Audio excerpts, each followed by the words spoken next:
Interstellar is a 2014 epic science fiction film directed by Christopher Nolan, co-written with his brother Jonathan Nolan, and produced by his wife Emma Thomas.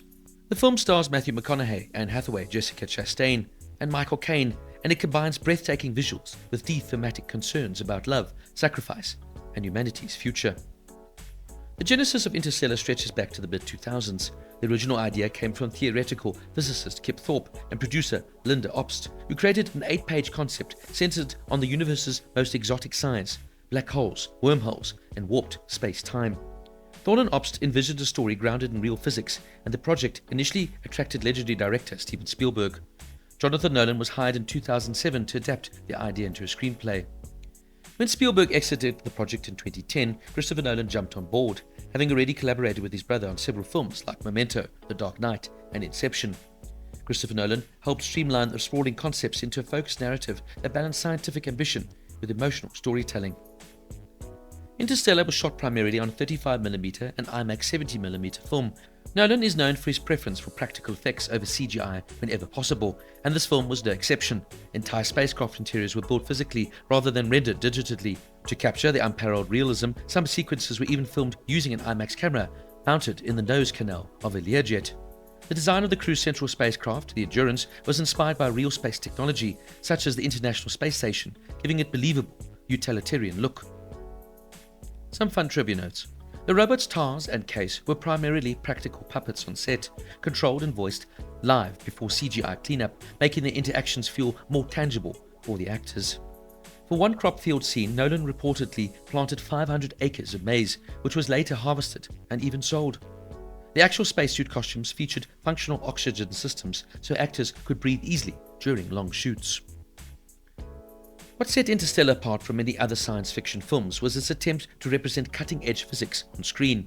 Nobel-winning physicist Kip Thorne served not just as a consultant, but as one of the project's creative foundations, ensuring the science stayed within the bounds of general relativity where feasible. Two basic scientific pillars drive the film's speculative physics. Firstly, wormholes and black holes. In the film, Earth scientists discover a wormhole near Saturn, a theoretical shortcut through space-time that could allow travel between distant points in the universe. According to general relativity, wormholes are mathematically possible but remain purely hypothetical in reality. The design of the black hole Gargantua, a central visual and narrative element in the film, was developed with actual equations from general relativity. Thorne helped the visual effects team create what was at the time one of the most accurate cinematic depictions of how light would behave near a spinning, curved black hole, influencing its iconic glowing accretion disk and gravitational lensing effects. One of the film's emotional resonant scientific ideas is time dilation, the real production of Einstein's theory of relativity that time passes at a different rates in intense gravitational fields. On Miller's planet, orbiting close to Gargantuan's event horizon, an hour equates to many years on Earth. This isn't mere cinematic license, it's grounded in how gravity can warp the flow of time. Thorne later published a companion book, The Science of Interstellar, to explain these concepts and chart where science ends and narrative license begins. While the film's foundation in real physics is immersive, some elements remain speculative or purely dramatic. Wormholes themselves, though mathematically permitted, have never been observed. The sequence inside the black hole, involving multiple dimensions and the tesseract that allows Cooper to communicate through time, is imaginative rather than scientifically verified. Even so, the portrayal of gravity, time dilation, orbital mechanics is far more scientifically respectful than most space films, drawing praise from physicists for not flagrantly violating known science. Hans Zimmer's score, blending haunting pipe organ motifs with sweeping orchestral themes, elevates the story's emotional gravity.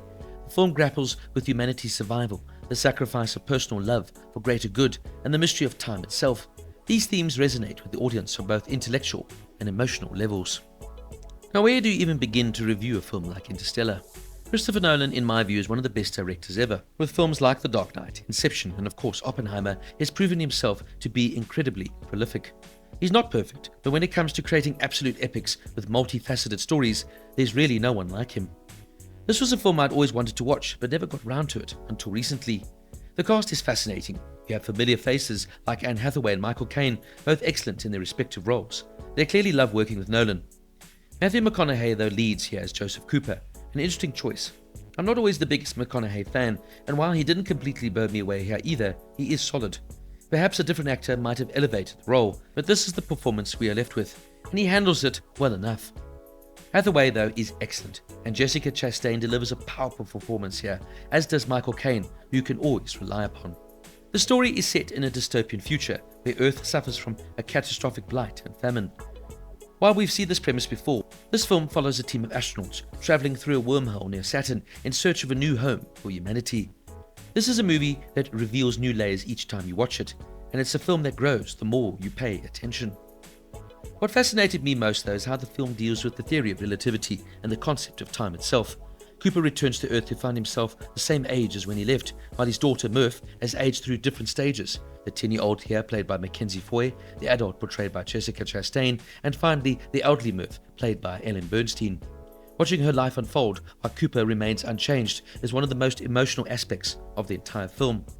The music is breathtaking, the visuals are unbelievable, and this is where Nolan is at his best. He strives in practical effects, minimizing CGI to make the world as real and tangible as possible.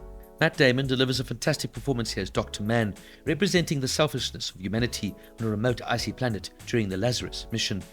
His actions create tension and underscore the flaws in human nature. Other notable performances include Casey Affleck as the older Tom Cooper and Timothée Chalamet as the younger Tom. At its core, the film focuses on Joseph Cooper, the widowed NASA pilot who reluctantly becomes a farmer after the agency is shut down before embarking on the Endurance mission. Like Nolan's own work Inception or David Fincher's Fight Club, Interstellar doesn't reveal all of its layers at first glance. It's a film that demands repeated viewings to grasp it fully. It touches on so many themes, theological ideas, the passage of time, scientific exploration, human progress, and the plight of humanity itself. For me, it's brilliantly executed, and I could easily watch it again and again just to try and understand all of its different nuances. For this is a truly layered film, a film that needs to be studied, respected, and seen from a different perspective every time. That said, is it my favorite Nolan film? No. I could feel it's a little bit self-indulgent and overlong, maybe overcomplicated at times. This certainly isn't an easy popcorn type of flick. Rather, it's demanding, confusing, and maybe somewhat too introspective at times. And as I said, McConaughey doesn't really win me over in the role. He's solid without being charismatic. But even in saying all of that, this is still an incredible, powerful piece of cinema that is well worth watching, and definitely not one to be missed. Interstellar gets an 8.5 out of 10. So what did you think of Interstellar? Please let me know down in the comments, and don't forget to like and subscribe for more deep dive reviews.